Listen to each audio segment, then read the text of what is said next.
This is Warren Vanderhill interviewing Debbie Malitz for the Muncie Jewish Oral History Project 2. The date is December 30, 2002. Debbie, I want to thank you for agreeing to do this, and I'd like to start out with a general question, which is simply stated why you came to Muncie and if there were other options that you might have considered at that time. The reason that I originally came to Muncie was because my husband at the time, Roger Malitz, who you know, got the job of cello professor here at the Ball State. And we had been living overseas at the time in South Africa and Johannesburg. We were both working in the National Symphony. And he had the principal cello position and I had an assistant concertmaster position there. We weren't married when he first got this job over the telephone. But it seemed like an interesting thing. The political situation in South Africa was pretty shaky. The political change hadn't occurred yet. It was about to, but it hadn't quite. And even though things had really changed quite a bit, it still was a little bit iffy about what direction it would all go. That plus the fact that it was harder to get home. We'd been living overseas for a number of years before that, and it was easier for me to get home to visit my family from South America than it was from Africa. So I hadn't seen them for quite a long time, and just a lot of things went into the decision to get married and come here. Okay. And I was not a Midwest girl. I was from the Northeast and then really from the Southeast, from Charlotte and from North Carolina, and then I'd lived overseas. And so I really knew not very much about the Midwest. And when I realized that this was where I'd be, the first thing I did was I started reading about basketball. Good start for Muncie. But then we drove here from Chicago. We flew. We brought our dogs with us. Anyway, that's a long story, but we flew eventually to Chicago, got a car, and drove to Muncie. And this was, I guess it was early September.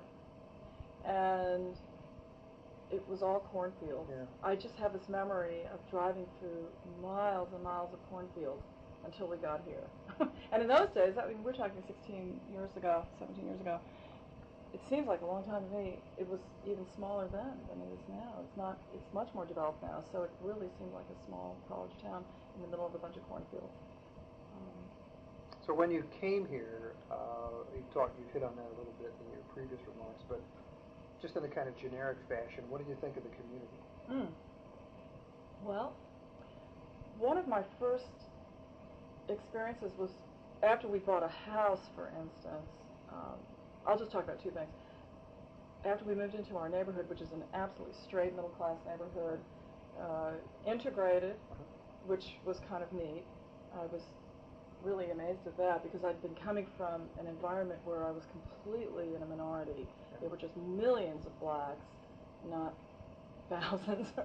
I mean, I was really always a minority, and coming here, everything seemed so incredibly white, not ethnic, and not black. But in my neighborhood, I actually had black people, and it was kind of comforting to me at that time. Anyway, but my neighbors across the street were real Muncie people. They had grown up here, born here, grown up here, almost had never left. And one of the first things they asked us was, they were so curious about how we could make our living doing what we did in the arts.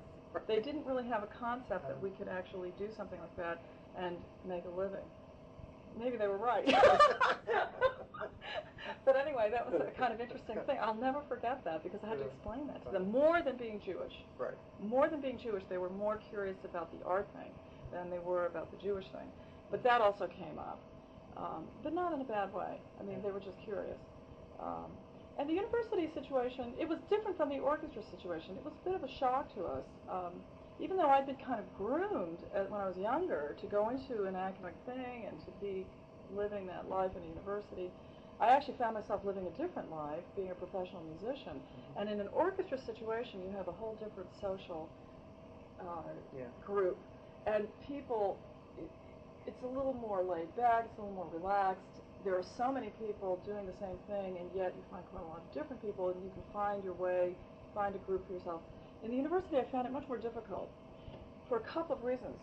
I realize now, looking back on it, that part of it was because we're in the Midwest, and it's just a different flavor here than I was used to in the South. In the South, people are more overtly friendly and more overtly social. They're warmer, seemingly, on the surface, and more welcoming, I think. In an orchestra, you walk in there and the next night you're going to a party. Here, it just took longer to figure out who was who and what was what, and to kind of find a way. And that's another story. Mm-hmm. But on the whole, I think for me it was a real adjustment to the Midwest and to a university life after living a different kind of life in a big urban environment, big city. Plus, on a personal level, I mean, I came to a situation where I really didn't have a job. It was Roger who had the job, not me, and I was coming from a situation where I always had a job, and it was a good job, an important job, with people that I interacted with in my own right as my own self. So this was a totally different situation for me. So there were a lot of things to get adjusted to. Plus, that first month, it rained for an entire month. Well, now as you look back, you know, a little more than a decade and a half later, do you see the Muncie community in a different way? I'm talking now again about the larger Muncie community than you did when you first came. Yeah, of course. I mean, I've lived here for 16 years more, and I've had a chance to experience an awful lot of living here from a lot of different viewpoints. I mean, I've gone through a lot of life changes in that time, and I think that is an interesting thing. I chose to stay here after I got divorced for lots of reasons, and I think it was a good decision. I think I have a better understanding of Muncie, not just from my own viewpoint, but in a historic way. What this place, how it came to be, and why it is the way it is now. And part of that is because of my involvement in the temple. It's Middletown. How would you describe your life as a member of a Jewish community, and it might be communities plural, before you came to Muncie? Well, that's an interesting thing. Because of my ethnic background,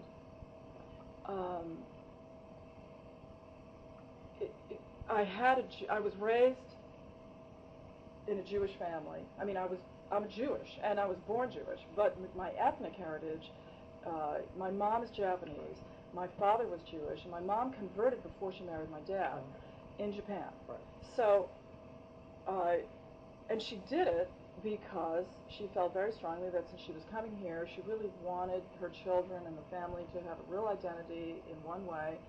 And in those days, I think in the 50s, there was much more emphasis on blending in and not sticking out, and she was very concerned about that, and she didn't want to have us feel at all that there was anything different about us than anyone else. This is before the time when people reveled in their differences. This was a different era, so she's coming more from that mindset. That was a big motivation for her to convert. But I really was raised Jewishly, and we did go to temple. We were in a conservative temple. I did not have a bat mitzvah, but we did go to temple on the major holidays. We weren't regular temple goers. There was a painful thing in my mind and in my family. When my dad married my mom, and this is personal, but it did affect my participation in organized congregations for quite a while in my early adult years. My father's mother disassociated herself from him. She actually, what we called sitting Shiva. In other words, she lit a candle as if he had died, lit the candle, and then she never talked to him again. And we never met her either. And it actually fractured our family. There were many people in our family I didn't see while I was growing up. So that left a kind of bad feeling. And what was interesting to me in later years is that after I became involved in this congregation, and we ran a program called Taste of Judaism. I think I talked to you about this on the telephone. The intake interviews on the telephone, it was amazing to me, the unaffiliated Jews who we had to do intake on the telephone. One of our jobs was to sit there and basically be a therapist, just listen, because they all had stories that were quite painful, a lot of them, similar to what I just said, where something hurtful had happened. Either people had said something to them in temple, or there was some sense that people were there because they wanted to show what kind of clothing they wore, or whatever, money-oriented, material. And there wasn't a true religious feeling or a feeling of fellowship and people being close. it just were painful stories on this level.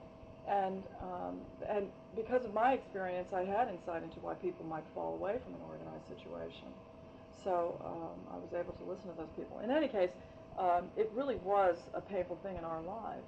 I have 3 sisters and my mom, and we really did grow up a little, in a funny way, kind of isolated. Now, when we moved to Charlotte, one of my sisters became very active with the temple. She went to Israel. She really was extremely active. But my activity was not at all. I mean, I really didn't participate.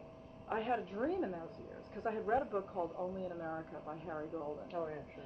He lived in Charlotte. Yeah, he really wrote about Charlotte Jews. Yeah. And he ran a newspaper there called the Carolina Israelite. And I had this fantasy. I wanted very much, even though I was a teenager, to go and meet him and tell him about my family because we were so unusual in this Japanese Jewish thing. And I thought he would be interested in hearing about us. I never did muster the courage to do it, and then he passed away. And I've really been sorry about that ever since because he was a very interesting guy. Anyway, so I went for many years not really participating in an organized way. Music became a very big thing in my life, and that really kind of took the place of a religious experience for me. In Caracas, when I worked there, the Jewish members of the orchestra got to go to we got a sort of instant membership in the country club that the Jews had there, which was a fabulous place. I mean, I'm telling you, by anybody's standards, it was amazing. So I found myself there a lot. It was just the most beautiful place, and they were wonderful people there, but I really didn't go to temple. When we went to South Africa, however, there is a huge Jewish community there, which by then people were starting to leave South Africa, but Johannesburg had a wonderfully rich Jewish community, everything from Reform all the way to Orthodox. And one of the most incredible concerts I've ever been to in my life was a cantorial concert there. These cantors gave a concert that was unbelievable. It was just fabulous. Very wonderful community there. Again, though, we didn't really go to temple. And then when we moved here, we did not participate in this temple until my children were of a certain age. By then, Roger and I had split up. And part of the reason why I became more active in the temple is because when Roger and I split up, the community is so small, Muncie is so small, that for the most part, the social circles that we had were more centered on Roger, not as much on me. And when we split, it just sort of naturally went in his direction. I mean, a lot of this is very personal, but I'll tell you anyway. And so I found myself at a certain moment very isolated, extremely isolated. I mean, to the point where there was a day when I remember sitting in my kitchen, sitting there, thinking, I had nobody here. There was not one person that I could really feel that I could talk to or consider, you know, my friend, the person who was interested in me as a person. And sometime after that period, there was a person at Temple who I happened to be at Temple with the kids because there was this pressure. There's a certain pressure, especially when you have 2 boys, that, you know, they would have a religious education and that there would be bar mitzvahs and whatnot. Right. And then after we got divorced, that pressure, I really, perhaps it was just me, but I really felt the pressure. I needed to do this to show that, yes, we're going to do, you know, this is still going to happen.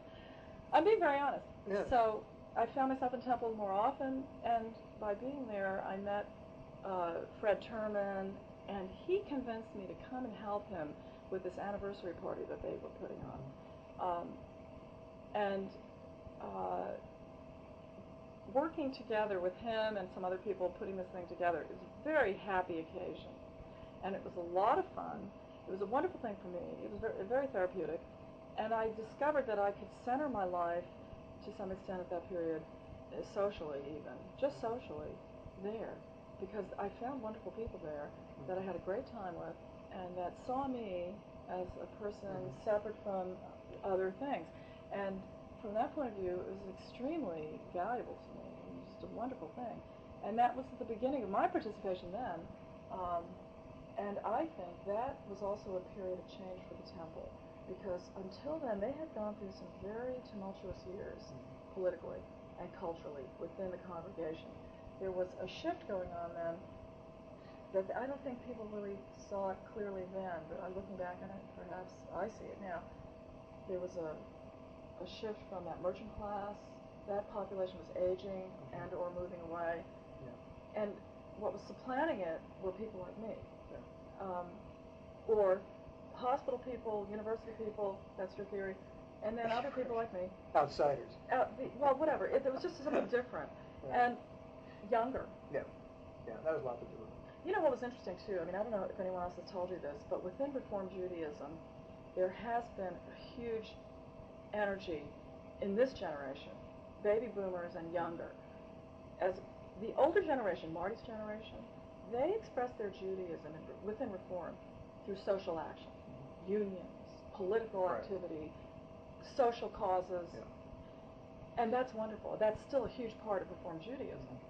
But what happened is that if you went to a religious service during the height of those years, and even here, you would almost feel that you might be in a Unitarian church or something very. A lot of Jews would complain. They'd go to a Reformed service and they didn't feel Jewish. What was missing? And that was a real need that my generation pulled back in. I mean, there's so much more ritual now. There's yarmulkes, talis, much more Hebrew. I tell my conservative friends, if they came to our service now, they would almost, except for the liturgy, they would feel almost as if they were in a conservative service. That's what the movement has been. It's really interesting. So the schism between the generations is interesting. It's as if the younger generation has become more conservative, religiously speaking. They're wanting more spirituality. It's as if a Roman Catholic wanted to hear Latin again. Right. They wanted to hear Hebrew. They wanted to see the yarmulkes. They wanted to have more prayers. So, and we now have issues where the older members of our congregation who are still here complain because there's too much Hebrew, and there was a couple of months ago who threatened never to come back, and so we had to make sure that we were going to have, transliterations and whatnot. It's an issue. It's really interesting. I find it really interesting. It's real. The pendulum swings. And it's not just Muncie. I mean, that's very representative. No, it's national. It is. Yeah. It really is. It is So true. that's an interesting thing. How important then, as you've described this experience with the Temple Bethel congregation, is this in your life now? Well, for me at the time, it was everything. Okay. It was everything. I mean, I really centered all of my social life around the temple. I became the social director. Sometimes I used to joke about it. I mean, I tell my friends, oh, being the social director, social, cultural, and educational director, over there is like being the social director on a cruise ship for retirees. It's not like that anymore, but it was at one. There were a couple of years there when it's as if I'd say, well, let's all get together for coffee next week, and everybody would go, yay, because something was happening. It was really not a difficult job. There was nothing going on for a while. Nothing. I mean, no matter what I did, everybody was happy. So, it's not as big a part of my life now because my life has become more rich and varied. But it's still a central part of my life. It really is. My philosophy, as I've grown up, is, and I've learned this from living overseas and coming here and being in this place. I mean, when I first moved here, I could have been utterly miserable, probably. But I learned overseas. I mean, there were people in Caracas, and there were plenty of reasons to be miserable there. If you were a North American, and my teachers pushed me down there. They said, you have to go live in a Latin country before you're 30. As a North American, it's very important, they said, for you to do this. And so I went. And I can see their point. Because North Americans, it's a cultural thing. We're used to things working. We get to the office, we turn on the lights, the electricity's on, we take a shower in the morning, the water goes on, it's hot. We're used to that. And it doesn't always happen that way everywhere else. And I think it's an interesting thing to know. It sure doesn't today in Venezuela. It didn't then either. No. Okay. I mean, you could get in the shower in the morning and be taking a shower, you're going to go to work, and all of a sudden the water's off. And you're like, you can't rinse. What's going on? Nobody explains it. Who knows? So, you develop a little, and some people just could not make that adjustment. And that's just a small story. I mean, it could be a very difficult way of life. It could also be wonderful. Now, I was ecstatic. I was happy there. I thought it was the most wonderful thing. These things were annoying, but, my goodness, look at this exciting adventure. And that was true everywhere. But I realized that there were people who were utterly miserable. And I realized that perhaps they were just carrying that misery around with them. And coming here, to me, it was almost like going to another foreign country because I really did not know the Midwest. And I almost approached it that way, as if these people were people from some other planet. So a lot of people who come to Muncie feel that way. It's almost like you need a passport. yeah, you know, an anthropological study. Yeah, listen, your book. That's well, yeah. I mean, if you grew up in New York City, as I, you know, as kidding Alba, since we both grew up in the same general area of New York City. I mean, I came here and there were times I felt like an immigrant, and I was teaching immigration history, and all these students would say, "Why would you come here from a place like New York City?" It's a good question. Let me shift this a little bit. Okay. In the first study that Dwight Hoover and I did in the Muncie Jewish community, we asked each of our participants about the relationships in this community between Jewish and non-Jewish people, because it was a really big issue for the generation of people like Marty Schwartz. In this study, I'm raising the question again largely because I'd like to have people comment on whether or not they even think questions worth asking now, almost a quarter of a century after we did the first study. Is this really a big thing in the Muncie community as you perceive it, relationships between Jewish and non-Jewish people any longer? Well, I don't know what you mean by big. Oh, okay. Well, you can define it any way you want yeah, to. I think that there is always, no matter where you go if you're Jewish, there's always this thing. Okay. All right. Okay. That's fair. Okay. And so here, yeah, there's always something. I'm not the kind of person that runs around and tries to seek it out, find the problems. Okay. I'll say a couple of things. Within the temple, I think, and this is my perception, I was amazed at how many people that weren't Jewish in the community didn't even know there was a temple. True. They will drive past that temple on Jackson for their life. They were born here, raised here, died here, Right. and they didn't know there was a temple there. That's definitely amazing. True. And from that point of view, I was kind of interested in that. And then reading some of these books, reading your study, reading just Middletown stuff, I began to get a sense of why that was. It's a two-way street. It's not just that people didn't want to know there was a temple there. There really was an element, I think, that I think maybe the Jews really didn't want other people to know that there was a temple there. It's not that it was overt, like they were trying to hide. It's just that they wouldn't do things to really push themselves front and center. If there was a problem, they would rather take care of it behind the scenes in a kind of, why? It's a survival technique. That's how they survived here. I'm sorry. I mean, when you're talking about those early days, that was serious. And I think I would have done the same thing. It's different now. It is a different world, I think, I hope. And we find ourselves, for instance, when we first started talking about having a presence on the internet, a website, there was some feeling, and this happened a couple of times. I mean, I had to have discussions about, should we do that? Should we be that visible? Or should we have names on there? You know, with and that's always a little bit of an issue anyway, but still, should there be, you know, could people find us? And that was something to talk about. So, you know, you felt that sense of, you know, and here and there over the years, whenever there's been an issue or problem, you see this, listing the temple in the newspaper, the service times. I thought about that. Yeah. Right. That's been an ongoing discussion, and now it's finally listed in there. And I'm not saying that for the last few years that's the reason why it hasn't been. Some of it's just been that there haven't been enough people to do enough stuff, because we've been talking about it for a while. But initially, when it was first discussed, I just sensed, and this is just my perception, that there had been some resistance to actually putting all that out there for everybody to see.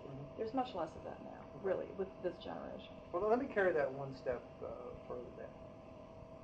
Since you've been in Muncie, have you or members of your family experienced any covert or overt anti-Semitism?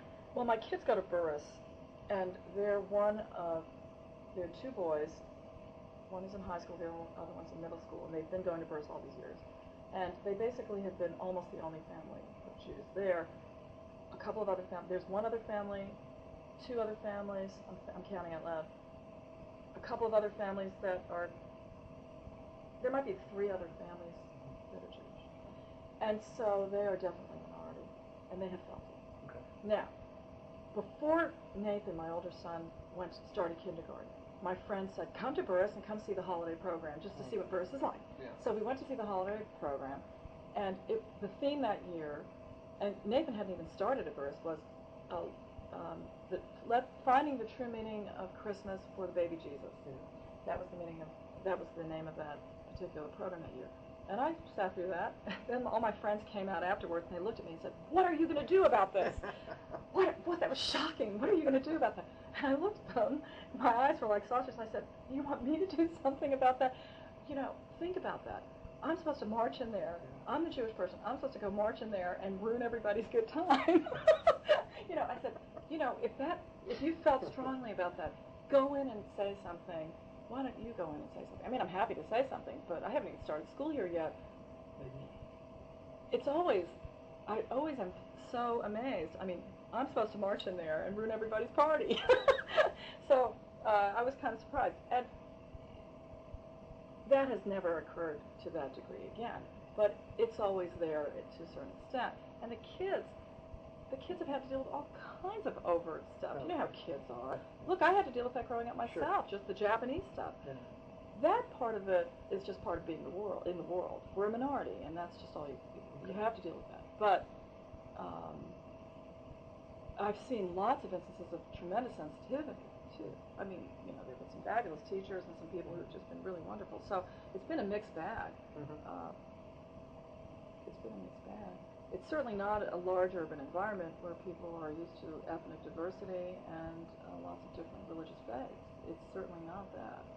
But you think it's fair for me to conclude that it certainly is far, far different than it would have been for the generation represented by Marty Schwartz? Yeah. Okay. I'm sure there's been a change. Yeah. And maybe it's just that it's become more hidden. I don't think so. I actually think there has been a change, because I think there's been huge changes in our entire country. I mean, in the culture of our country. I know this because of my family. My mother, as I mentioned before, came from an environment and that period of time, those 50s, when you had to blend in and you didn't want to be different. Right. And then we had this revolution. I really see it as that because I went through it. And I remember myself and my sisters convincing my mother that her differences were part of what made her so fabulous and wonderful, and that we were convincing her that she was a fabulous person partly because she was different. Yeah. And she finally bought into that, and now she's like a different person. But, and so I really think that as a whole we've kind of gone through something like that. How do you see the future of Temple Bethel? Well, it's changed a lot. I think. I really do. I really think that the atmosphere of the temple has changed a lot. I really want to say something about that, because from what I understand of an earlier era, there might have been more affluence in the temple. There might have been more wealth, because this was a merchant class. People had more money in some ways than they do now. A typical university professor salary doesn't compare to somebody who owns a business, or, I don't think. We have doctors in the congregation, in the medical profession, but they aren't an overwhelming number of members of our country. So it's a mixed bag. I think it's a more vibrant community right now. For all the problems and issues, and there are always things that go on, and people have differences and whatnot, I think on the whole, the temple is a more welcoming, friendly, safe, warm environment. We have more fun, I think. I know that's just me. This is my perception. I mean, I really wasn't there in those years. And then there was one definite period right before I became involved that was so full of turmoil that it looked like the whole thing was going to go right down the tubes. And thank goodness. I mean, just from a selfish point of view, I'm glad I wasn't involved then. No, it was very, very traumatic for a lot of people, those couple of years. And then after that has been this new time. There are still problems. I think one of the major things facing us is financial. Sure. However, I mean, this, Annie Ellis building that addition, that social hall, is so amazing. I mean, that's the next question. Okay. So, how important is the building addition to the future of Temple Bethel? It's such a symbol of so many things, and I feel I mean, it has a lot to do with me and what I do over there. Because of my initial interaction, first of all, I was selfishly interested in getting my kids Jewishly educated and getting through bar mitzvahs. But in the process of doing that, I became more involved. Now I became involved socially to begin with, and then I found myself becoming more educated religiously. I mean, it's a very wonderful thing for a person like me to go and sit there because I have a very busy, hectic life.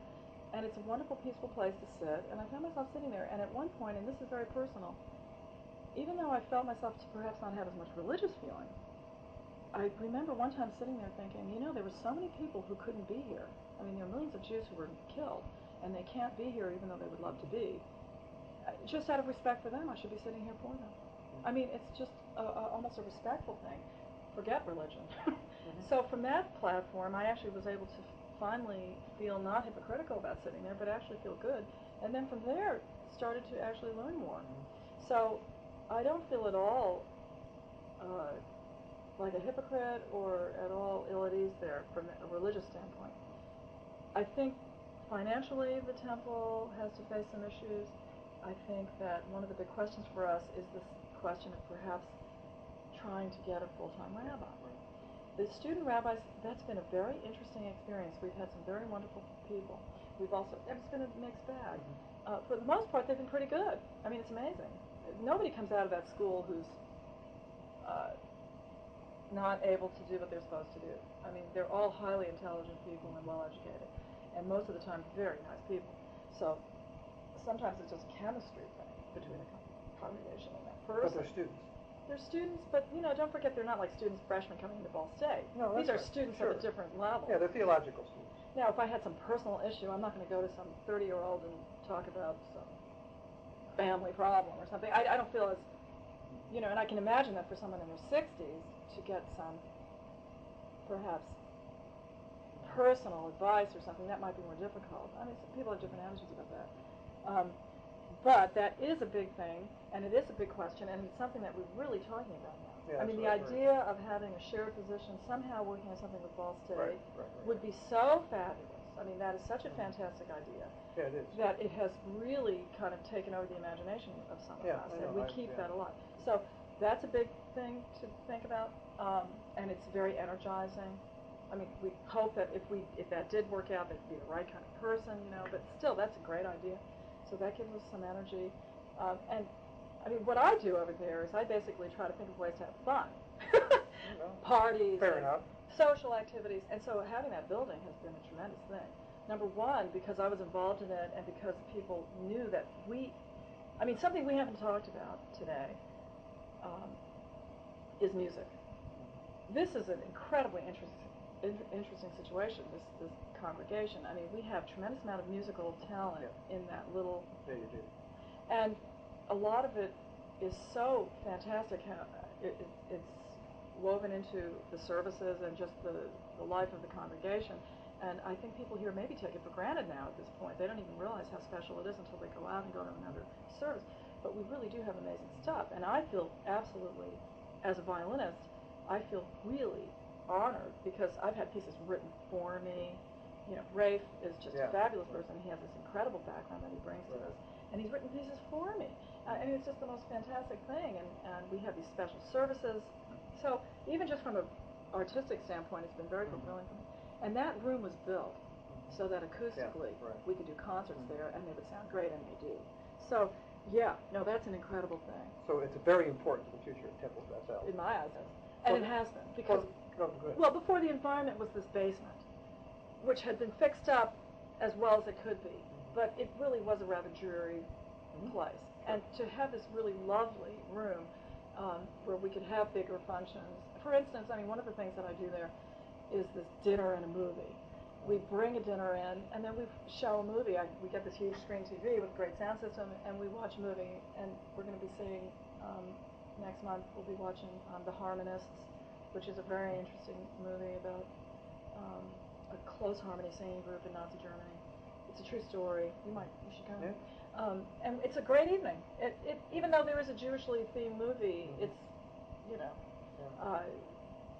it's just a great evening. I mean, it's a lot of fun, and we're not getting together for a religious service. It's for something social, and for us, that's great. And we have other things that we do, so it's very stimulating to have. But you've gotten onto my wish list question. I mean, we're in typical fashion with a lot of these interviews. We're all over the place, but that's fine. Because one of the questions I've been asking people is, if you had your wish list for this season of the year, what kinds of things would you put on your wish list to help ensure the future of Temple Bethel? Well, you talked about finances, which I guess really has to do with endowment.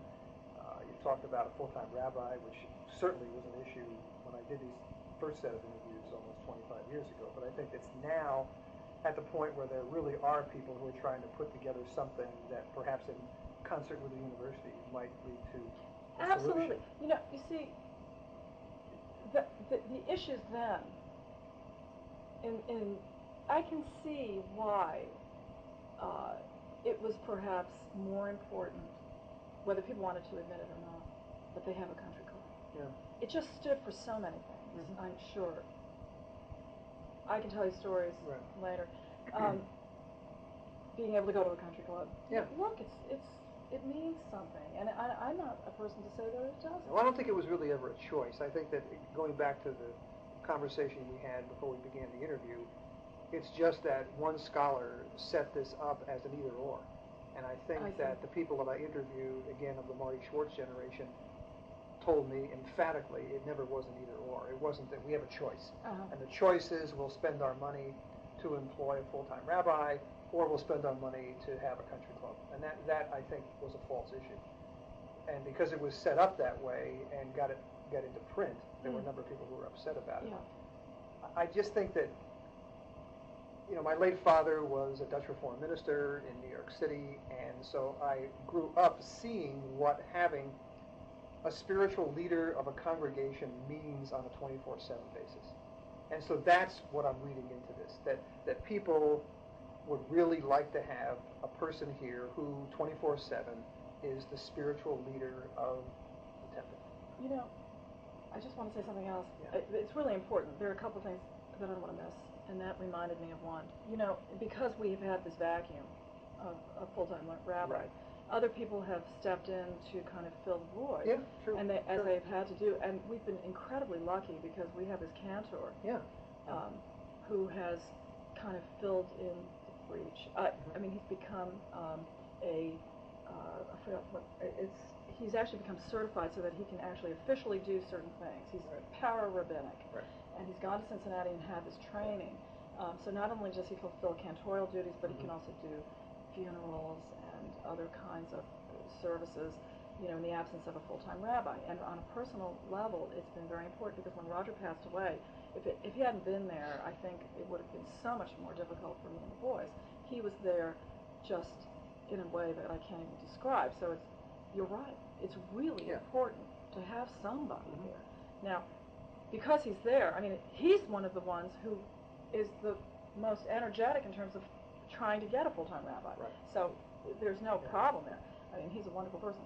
And actually, while I'm talking about him, I want to say something else, that our congregation has become so diverse and so accepting. We have real diversity there on every level. Oh, that's right. True. From sexuality all the way through. And it's just been fabulous. I mean, women are very strong there. It's just really great. And I find myself feeling, I feel that when I go to Temple, it's much more a reflection now of myself. I used to have to fly to San Francisco to feel good. But now when I don't know if you understand that. I mean, yeah, I understand it. I think that's what that's supposed to be. It's more reflective of the real world. The temple is a really interesting place now. It really is. And you find people there who are fabulous. So, I really hope that it keeps going. I hope that we can find some way to work with Ball State, because that's the ticket. It's a great way. It's like the Muncie Symphony. I mean, you find in other communities when these institutions, it's too small of a town, when these institutions try to stand on their own 2 feet, it's almost always a failure. They have to connect in with, there have to be other ways to support that thing. And the temple is no exception. And it's smart.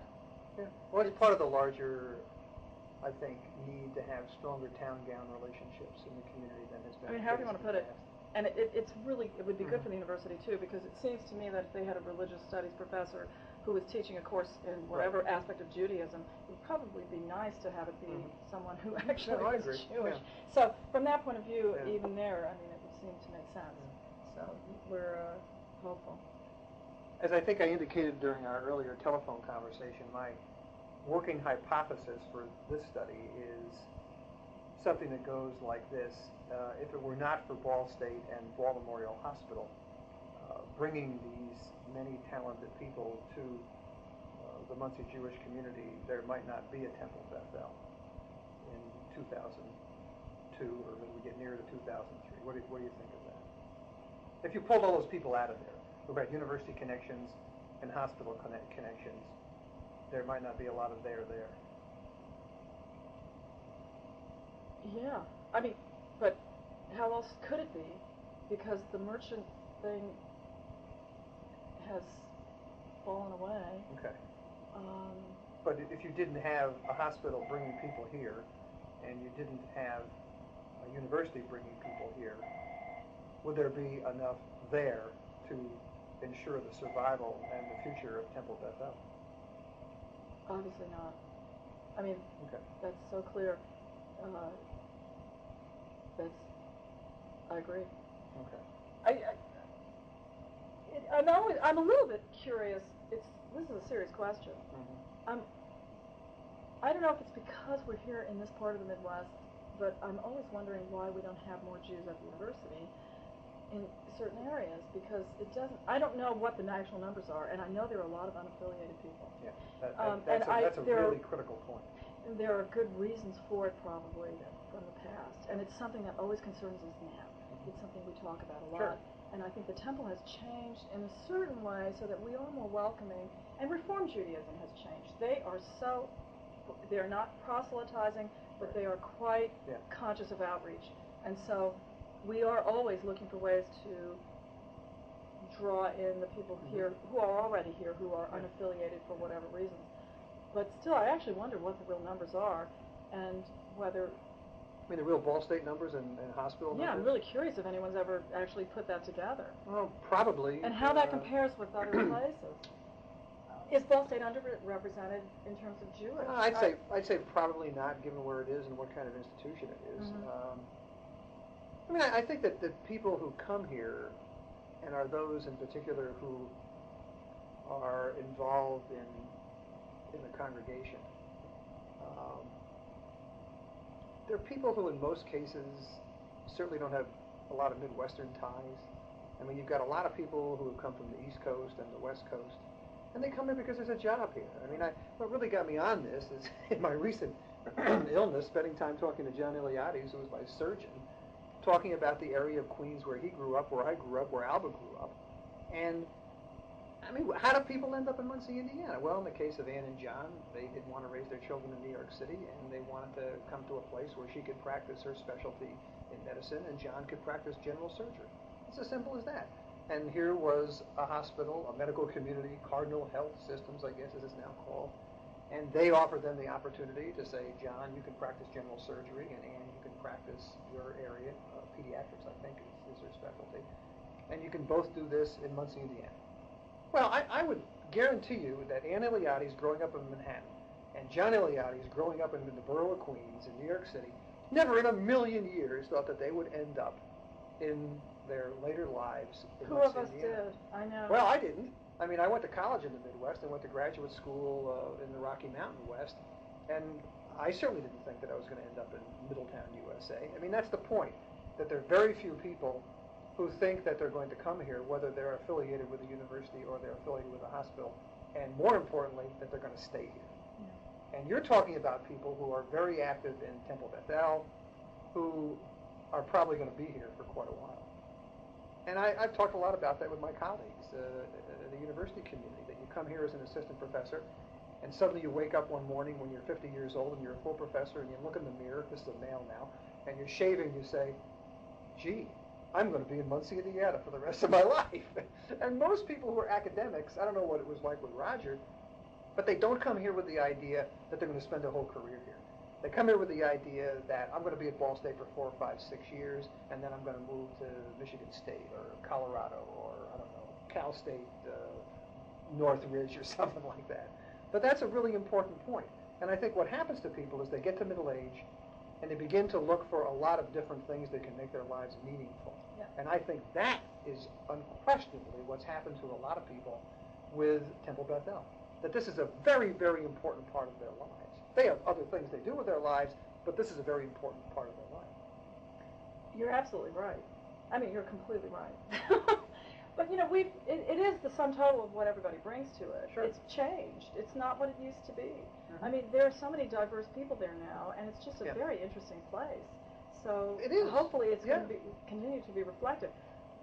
I think if there was some attempt at doing something with the permanent rabbi that was in conjunction with Ball State, that would center the congregation in a way, give it even more of a core. Mm-hmm. There would be something really real there. I think it would make it a much more attractive place for recruiting. I mean, Yeah. if Ball State were to be recruiting Jewish professors, they would see that situation there as a Mhm. much more stable and interesting thing. It's something, it would be just another thing to offer them. And so, from that point of view, it would work really well. Yeah. It's more of a draw. I think that if you're looking at 4 or 5 different jobs, I'm talking now about universities, not so much about hospitals, because I know one and not the other.